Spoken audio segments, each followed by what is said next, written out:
La commune de la semaine. La commune de la semaine.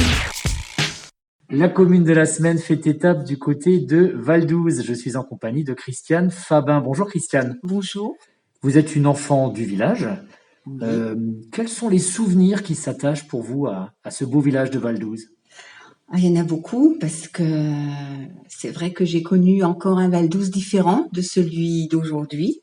J'ai connu l'école, le bâtiment où nous sommes aujourd'hui, c'était mon école. C'est-à-dire la mairie actuellement? La mairie actuellement, oui. Et je me rappelle d'un très grand toboggan qui nous impressionnait tous, de marronniers dans la cour. Enfin voilà, c'est des images qui reviennent bizarrement aujourd'hui.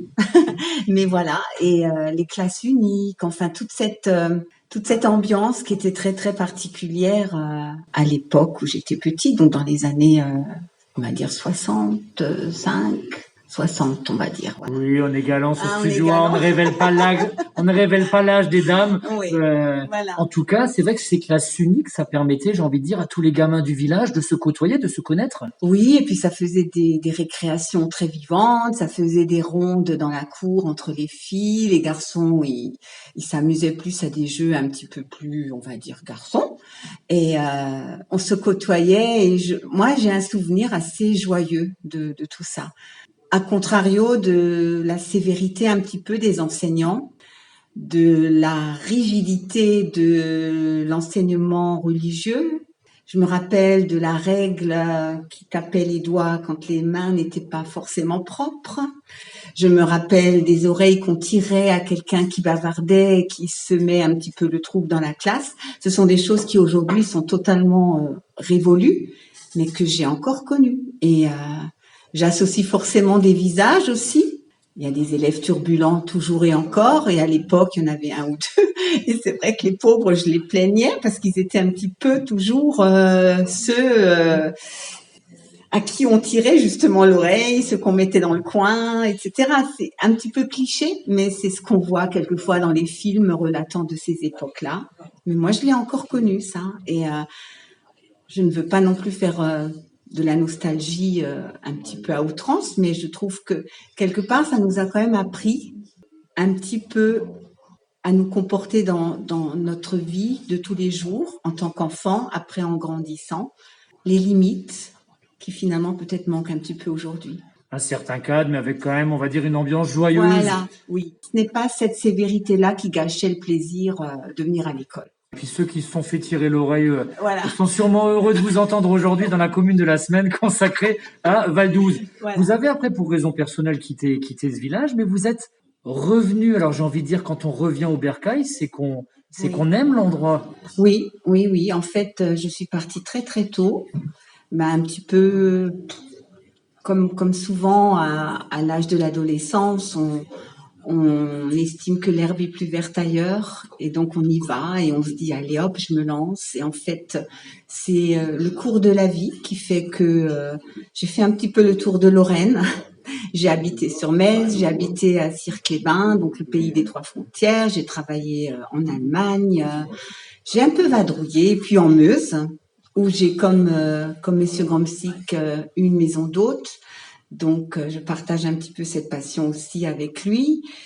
En revenant ici, c'est vrai que j'avais un petit peu laissé tomber ce projet-là parce que j'avais pas vraiment fait le tour, mais c'est les circonstances qui ont fait que nous avons vendu un bien en Meuse.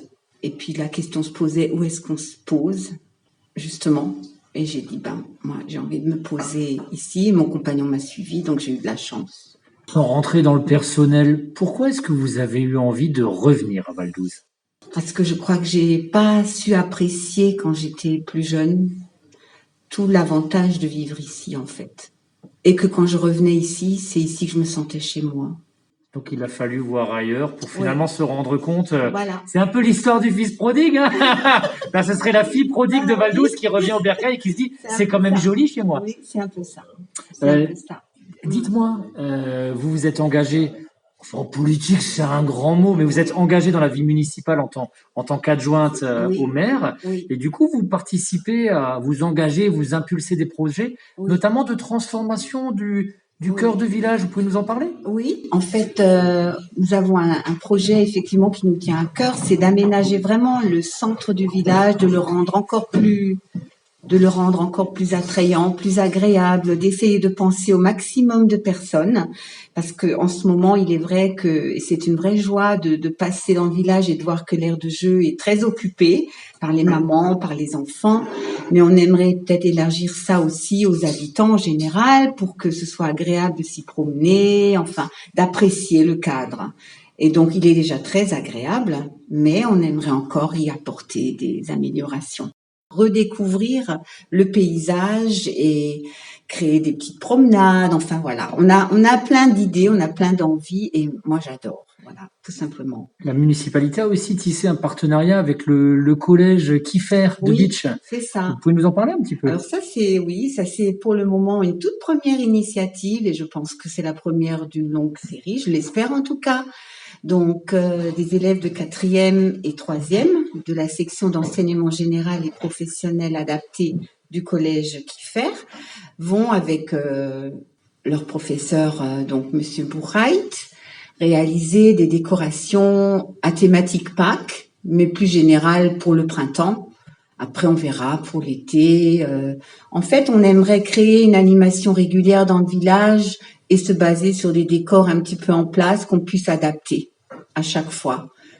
Donc là, on attend avec impatience de voir ce qu'ils sont en train de réaliser avec du matériel qu'on leur a fourni en partie. Donc, ils sont en train de concevoir tout ça. Et j'espère qu'à la rentrée, on verra leurs travaux et je suis certaine que ça sera super. On pourra voir ça d'ici quelques jours, j'ai envie de dire, parce que Pâques approche, ça sera début avril. Oui. En un mot pour finir, Madame Fabin, qu'est-ce qui vous plaît tout particulièrement à Valdouze? Qu'est-ce qui vous fait dire qu'il fait bon vivre dans ce village? Déjà, moi, c'est ma famille. J'ai toute ma famille, enfin, beaucoup de mes parents, ma sœur Myriam, qui d'ailleurs également est un petit peu à l'origine de ce projet puisqu'elle est enseignante également dans cette classe. Donc voilà, nous sommes très famille dans ce domaine-là. Je suis vraiment heureuse d'être de nouveau ici.